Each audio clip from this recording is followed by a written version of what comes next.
أعوذ بالله من الشيطان الرجيم بسم الله الرحمن الرحيم لن تنالوا البر حتى تنفقوا مما تحبون وما تنفقوا من شيء فإن الله به عليم صدق اللہ العظیم۔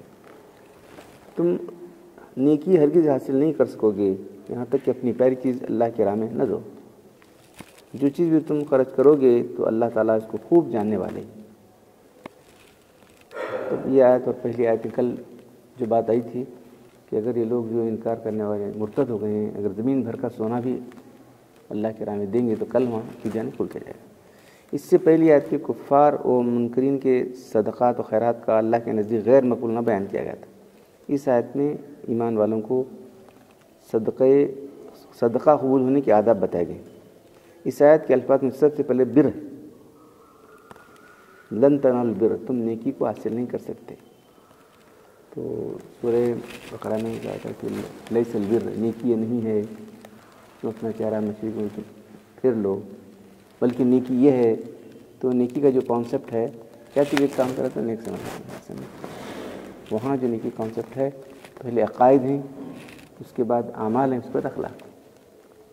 بہت نیک انسان کیا بھی کام کرا تو نیکی کیا ہے؟ پہلے تو عقیدہ درست، جس کا عقیدہ درست نہیں ہے اس کی کوئی نیکی اللہ کے پاس قبول نہیں۔ لیس البر ان تولوا وجوہکم قبل المشرق والمغرب ولکن البر من آمن باللہ وملائکتہ وکتبہ ورسلہ ولکن البر من آمن باللہ والملائکۃ والکتاب والنبیین وآتى المال على حبه ذوي القربى واليتامى والمساکین وابن السبیل والسائلین فی الرقاب وأقام الصلاة وآتى الزکاة والموفون بعهدهم إذا عاهدوا والصابرين في البأساء والضراء وحين البأس أولئك الذين صدقوا أولئك هم المتقون۔ ایک ہی آیت ہے، ایک آیت کے اندر نیکی کا پورا کانسیپٹ ان کی اسی لوگوں نے کہا یہی لوگ سچے لوگ ہیں، پھر یہی لوگ متقی۔ تو نیکی کا ہم کیا سمجھتے ہیں؟ کیا بہت نیک انسان ہے، اس کا عقیدہ برابر نہیں رہتا، اس کے اخلاق برابر نہیں دیتے۔ تو یہ تمام چیزیں جامع چیزیں، نیکی ایک پورا جامع چیز ہے۔ اس طرح تقویٰ بھی ایک جامع چیز ہے۔ صرف داڑھی جبا لگے متقی انسان بہت متقی انسان کیسا داڑھی جبا دے کچھ بولا کر تو یہاں جو ہے بر کے معنی لفظی ہے کہ کسی شخص کی نام کی حق کی پوری ادائیگی کرنا، اس سے کامل سبکدوشی اور احسان و سلوک کے معنی تو بر بالفتح اور بار اس شخص کے لیے جو نیک ہے، جو اپنے حقوق ادا کرنے والا ہے۔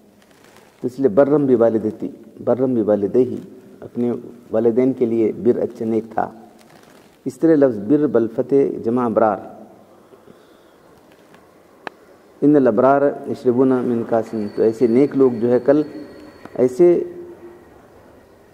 پیالوں میں پئیں گے، یعنی جیسی شراب طہورا پاک شراب پی جائے گی جس میں کافر کی ملاوٹ ہوگی۔ پھر ان الابرار لفی نعیم، اب نیک لوگ جو ہے جنتوں میں نعمت بھری جنتوں میں ہوں گے، تختوں پر بیٹھے ہوئے دیکھتے ہوں گے۔ ان الابرار لفی نعیم والفجار لفی جحیم، کی ضد فجار ہے جو جحیم میں دہتی آگ میں ہوں گے۔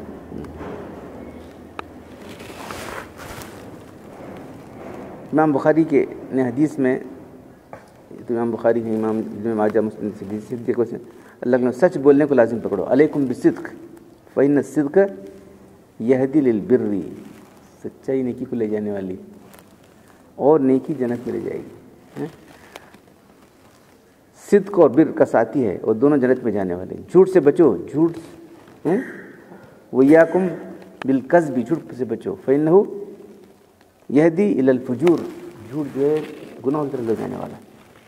تو یہاں لکھیں آگے سے سورہ بقرہ کی آیت میں لیس البر، اس آیت میں نیک اعمال کی ایک فہرست دی گئی، سب کو بر فرمایا گیا ہے۔ اس سے معلوم ہوتا ہے کہ اعمال بر میں سب سے جو ہے پہلے تو عقیدہ درست ہو، اس کے بعد اپنا مال اللہ کے راہ میں دے۔ لیکن تو لوگ کیا سمجھتے تھے؟ وہ لوگ نصارہ ایک طرف منہ کرتے تھے، مشرق کی طرف، مغرب کی طرف کرتے تھے۔ یہود ادھر، ہم ادھر کا پڑھتے نا ٹھیک سمجھتے تھے، صحیح آدمی کو سمجھتے تھے جو ان کا رخ جدھر کرے تو رخ میں کیا رکھا ہے اس لیے بتائے ادھر ادھر رخ میں کیا بھی نہیں، تو جو قبلہ رخ ہمارا تبدیل کر دیا گیا اس وقت میں فَإِنَّمَا تُوَلُّوا فَثَمَّ وَجْهُ اللَّهِ، تم جدھر منہ پھرا وہاں اللہ ہے، اللہ ادھر ہی چاہیے. یہ تمہاری یونٹی کے لیے، تمہاری تنظیم کے لیے کرا گیا ہے. ورنہ ادھر ایک مدر کہتا اشارہ ہوتا ہے کہ نہیں، دیکھو اللہ ہر جگہ تم ادھر مکھ رہا ہے، ادھر مکھ رہا ہے. اب خانے کعبہ میں وہاں سے چلے گا نہیں، دیکھو خانے کعبہ چاروں طرف سے مکر رہتے، ڈائریکشن میں کوئی امپورٹنس نہیں. وَلَٰكِنْ مَنْ آمَنَ بِاللَّهِ، پہلے ایمانیات کے بعد ایمان کی تفصیل بیان کی، باللہ والیوم الآخر والملائکۃ والکتاب والنبیین، تمام ایمان کی بیان کی. وآت المال، تم اپنے اس کے بعد ایمانیات کے بعد اپنا مال، اللہ حبہ، کس کی محبت میں؟ سوال ہے، اللہ کی محبت میں دے.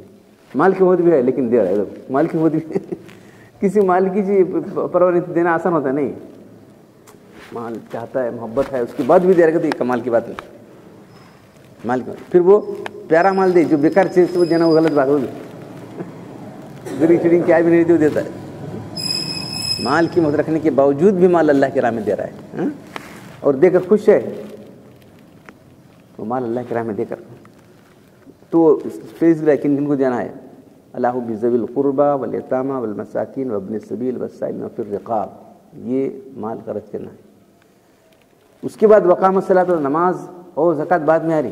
زکوٰۃ تو فرض ہے، اسے دینا پڑتا ہے. یہ جو ہے ایسے ہی بغیر فرض کے نفلی صدقات کی پہلی لسٹ آ رہی. صاحب نصاب دینے کا، نہیں کیا کرنا، نہیں دینے کا مال ہمارے پاس کیا ہے صاحب، ان کے صاحب نصاب ہیں، صاحب نصاب نہیں تو بھی دینا چاہیے. یہ بات اس آیت سے معلوم ہوا کہ اعمال بر میں افضل ترین اپنی محبوب چیز اللہ کے راہ میں خرچ کی جائے. تم نیکی کو ہرگز جب تک کہ اپنی پیاری چیزیں ان سے کچھ نہ خرچ کرو، مما تحبون، جو تم پسند کرتے ہو. تو یہ معنی ہوئی کہ اللہ تعالیٰ کے حق کی مکمل ادائیگی اس سے سبکدوشی اس وقت تک ممکن نہیں ہے جب تک کہ اپنی پیاری چیزیں اللہ کے راہ میں نہ خرچ کرو. اور اپنی مکمل ادائیگی کو خیر کامل یا نیکی میں کمال، یہ جو ثواب عظیم ترجمہ کیا گیا ہے، مراد ہے کہ ابرار کی صفت میں یہ ہے کہ وہ اپنی پیاری چیز قربان کرتے ہیں. پیاری چیز صحیح. تو یہاں جو ہے حضرت تھانوی نے ترجمہ کیا ہے، مسلمان تم خیر کامل یعنی عظیم ثواب کبھی حاصل نہیں جب تک کہ اپنی پیاری چیز اللہ کے راہ میں نہ دو. تو یہاں صحابہ کرام کے جو ہے احوال بیان کیے یا کیا کیا کرے انہوں کون سا پیارا ہے وہ دینا، بس اللہ تعالیٰ بولا کچھ پیاری چیز ہے. یوں کچھ بھی خرچ کرو گے تو اللہ تعالیٰ تو جو بھی خرچ کرو گے اللہ جانتے ہیں تمہارا. آیت مذکورہ اور صحابہ کرام کا عمل کیسا تھا؟ دیکھو ایسا آیت نازل ہوئی، چپ بیٹھے ہیں، کوئی سن رہے نہیں، سنے نہیں سنے، عمل کرے ویسا نہیں، سنتے رہے ایسا کہ اللہ ہی پتہ ہے. صحابہ کرام رضوان اللہ تعالیٰ عنہ اجمعین جو قرآنی احکام کی اولین مخاطب، قرآنی امت کے ہوتے، قرآن ان کے ہی معاملات کے لیے، ان کے مسائل کے لیے نازل ہوا، اور وہ قرآن کی جیسے نازل ہوتا ویسے ڈھلتے چلے گئے. اور کیا تھے بالکل دیکھیں ایسے جاہل تھے، ایسے گنوار تھے، ایسے جو ہے جنگجو تھے، ویسے سب کچھ تھے. قرآن جیسا نازل ہوتا ویسے اپنے بدلتے چلے گئے. قرآن احکام کے اولین مخاطب اور رسول اللہ علیہ وسلم کی بلا واسطہ شاگرد. یہ سمجھو کہ میں ان کو بعض میں اٹھا کہ میں قرآن سمجھتا ہوں، اتنا بیوقوف ہوگا آدمی، دین کو سمجھ چاہتا ہے. اب بلا واسطہ شاگرد ہیں اور قرآن احکام کے عاشق تھے. اس آیت کے نازل ایک ایک نے اپنی محبوب چیز ڈالی، دیکھیں کیا ہے، کون سی پیاری چیز ہے، اور ان کو اللہ کے راہ میں اللہ کے رسول اللہ ایسا بولے لے اللہ کے رسول کے سامنے لا کے رکھ دیا. سے انصار مدینہ سب سے بڑا حضرت ابو طلحہ تھے. مسجد نبی کے بالکل مقابل میں اور متصل ان کا باغ تھا جس میں کنواں بیر ہا کے نام سے موسوم تھا. اب یہاں جو ہے تو الگ مسجد دروازہ بنا ہوا ہے، ایک منزل بنائی گئی، اس میں زائرین قیام کرتے ہیں. مگر اس کے شمال مشرقی کونے میں یہ بیر ہا اسی نام سے اب تک موجود ہے. وہ جا کے تحقیق نہیں کرے، مدینے کے حوالے لکھے نہیں نام عبداللہ کراس پڑھ رہے ہیں، شاید یہ نہیں لکھا انہوں نے. مدینے کی کنویں بیر ہا موجود ہے. حضور اکرم صلی اللہ علیہ وسلم کبھی کبھی اس باغ میں تشریف لے جاتے اور بیر ہا کا پانی پیتے کیونکہ اس کا پانی بہت پسندیدہ تھا. طلحہ کا باغ بڑا قیمتی اور زرخیز تھا، اس کو ان کو اپنی سب سے محبوب تھا. اس آیت کے لگنے پر وہ اللہ کی خدمت میں حاضر ہوئی اور کہ اللہ کے رسول میرے تمام اموال میں بیرہا مجھے بہت پسندیدہ ہے. میں اس کو اللہ تعالیٰ بولے پہلی چیز کرو گے مجھے زیادہ محبوب ہے, میں اس کو اللہ کے نام کرنا چاہتا ہوں. آپ لے جی, آپ کو دیتا ہوں, کہاں کرتے کرو, آپ اس کو صرف فرمائے. آپ نے فرمایا تو عظیم الشان نفع کا باغ ہے, میں یہ مناسب سمجھتا ہوں کہ تم اپنے رشتہ داروں میں تقسیم کرو. وات المال اللہ ذوی القربہ, اللہ تعالیٰ اللہ کیسے ان کو بتا رہے ادھر ادھر پہلے تمہارے رشتہ داروں میں دو. حضرت ابو طلحہ نے اللہ کے لیے قبول فرمایا, اپنے چچا زاد بھائی میں تقسیم کر دیا. باہر کرتے رہتا ہے, گھر کے لوگ ہیں ضرورت مند رہتے ہیں, محتاج رہتے ہیں, ان کو چھوڑ باہر دیا. تو پہلے کسی دینا چاہیے جو اس کے رشتہ دار ضرورت مند نہیں, اس کے بعد ہی تو اس کو دگنا ثواب ملے گا. ایک تو رشتہ داروں کو دینے کا, پھر ان کی مدد کرنے کا, اس کو بھی دینا چاہیے اللہ کے نام میں, فقیر کو بھی دینا ہے اس کو. لیکن کون زیادہ محتاج ہے؟ رشتہ داروں کو پہلے دینا ہے. رشتہ پڑوسی کون ہے وہ تیسرا, اور تگنا ثواب ملے گا اس کو.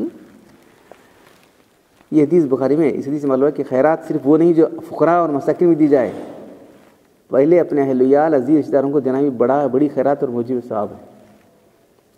اس کے بعد حضرت زید بن حارثہ کا ایک گھوڑا لیے ہوئے اللہ کے پاس آئے, دیکھیے اللہ کے رسول یہ تمام مالوں مجھے بہت محبوب ہے, میں اس کو اللہ کے نام میں خرچ کرنا چاہتا ہوں. آپ نے قبول فرمایا, لیکن بلا کہ ان کی بیٹے اسامہ کو دے دیے. ایک دم انہوں کیا اور ناراض ہوگا نا, میرا گھوڑا میرے بیٹے کو نہیں. گھوڑا خود گھر میں چاہ گا بیٹا لے گھوڑا اللہ کے لیے, اس لیے نہیں تمہارا صدقہ تو قبول ہو گیا. بیٹے کو ضرورت ہے گاڑی کی, کیا کرنا ہے, گاڑی دے کرتے ان کو دے کیا بیٹا چلتی کرنا کیا. حضرت عمر فاروق کے پاس ایک کنیز سب سے محبوب تھی, آپ نے اللہ کے راہ میں اس کو خراب کیا, آزاد کر دیا. دیکھو ایک کے لیے کیا کرتے. الغرض متذکرہ آیت متذکرہ کا حاصل یہ ہے کہ اللہ کے راہ کی مکمل ادائیگی اور خیر کامل اور مکمل ثواب نیکی کا کمال اس وقت جب کہ آدمی اپنی پیاری چیزوں کو اللہ کی راہ میں خرچ کرے. اب کیونکہ مسائل مفتی ہیں, مسائل لکھ رہے ہیں. اول کہ اللہ کے راہ میں ترغیب دی, اس سے مراد بعض میں نزدیک صدقات واجبہ, پہلے تو زکوٰۃ ادا کرنا ہے, زکوٰۃ چھوڑ کو یہ کرتے پھر زکوٰۃ تیرے کمپلسری, اس کے بعد ہے. تو اس لیے محققین نے اس کے مفہوم میں پہلے صدقات واجبہ, اس کے بعد دونوں قرار دیں. تم نیکی حاصل نہیں کر جاتے, اللہ کے نام میں کچھ خرچ نہ کرو پہلی چیز, تو پہلے تمہارا پر جو ڈیو ہے وہ ادا کرو, اس کے بعد نہیں. اس مفہوم سے ہوا کہ اللہ کے رحم صدقہ بھی کرو گے, خواہ زکوٰۃ فرض ہو یا نفلی صدقہ, سب میں مکمل فضیلت و ثواب ہے, جبکہ وہ اپنی پیاری چیز پیاری محبوب ہو. یہ نہیں کہ صدقات کو جو ہے ٹیکس سمجھ کو ٹالتے رہتا ہے آدمی, ایک دن ہے نہ کرو, ٹیکس دینا, ٹیکس دینے کے لیے آدمی سوچتے رہتے ہیں کیسا ایڈجسٹ کرنا, ٹیکس کیسا کم ہونا. تمام ہی لوگ, کوئی ہم بھی کرے, خود کا معلوم تو جاتے ارے اتنی کم تنخواہ, کہتا 1600-1800 تنخواہ تھی, ہو جاتے ٹیکس تھا وہاں سے, وہ کلرک بیٹھا وہاں سے, تم ایسا کرو یہ کرو, یہ اس میں اتنا, اس سے تو کمپلسری ڈیڈکشن تھا وہ ڈالو, یہ جو ہے آپشنل ہے, اس میں اتنا لو بچ جاتا ہے. ہمارے دوست تھے انکم ٹیکس کے, انہوں جا کے بولے تو انکم ٹیکس کمشنر تھے ہمارے دوست, انہوں تھا ایسا کرو یہ اتنا کرو ٹیکس, 2000 روپئے دو بس, 1000 روپئے دو بس ٹیکس. اب 10-20 ہزار روپئے کہاں جانا, اور جو ہے 1000-2000 میں اس کو, تو ہر آدمی چاہتا رہتا ہے ٹیکس سے بچنے کے لیے. پھر یہ سارے چپ تھوڑا دی ہوتا ہے, تھوڑا دی بول رہا تھا, ایک دم اس نہیں کرتا, نہیں ذرا دی کرتا. تو لیکن ایسا یہاں ویسا نہیں ہے. تو جو بھی اللہ کے راہ میں برابر سے ایمانداری سے نکالنا پڑے گا. جس مال کے اندر زکوٰۃ کا مال ملا ہوا ہے, انسان وہ مال کو تباہ کر دے گا مال. معلوم قرآن کریم میں اور جگہ فرمایا ہے, اے ایمان والو انفقوا من طیبات ما کسبتم ومما اخرجنا من الارض, اے ایمان اپنی کمائی میں سے جو پاک مال ہے اس میں اچھا مال دو, خراب مال اللہ کی رحمت دو. تو یہ مال سے مراد جب یہاں روپیہ ہے, وہاں ان کا اصل مال کیا تھا, مویشی تھے. تو جو خراب ناکارہ ویسے وہ مویشی چپ گیا. تو اس لیے اب جو زکوٰۃ وصول کرنے میں جاتا تھا انہیں اس کو بھی حکم دیا چھانٹ چھانٹ کو مت لے، ایوریج لو، نہ اس پر ظلم ہو نہ تم زیادتی کرو، ایک دم چھانٹ چھانٹ کو اچھے ان کے لیے تو اونٹاں اچھے بکریاں تو 100 بکریوں پر ایک ہے، ایسا نہیں اونٹوں پر ایسا ہے 40 اونٹوں، ایک ہر ایک کا آئٹم پر اتنا تھا۔ ولا تم الخبیث، اور بری چیز دینے کا جو ہے ارادہ مت کرو، اگر تم نہ دے تمہیں لیتے کیا تھا، بلس تم بیاخذ یہ لان تقبض ہوتی، تم کو دے تم نہیں لیتے۔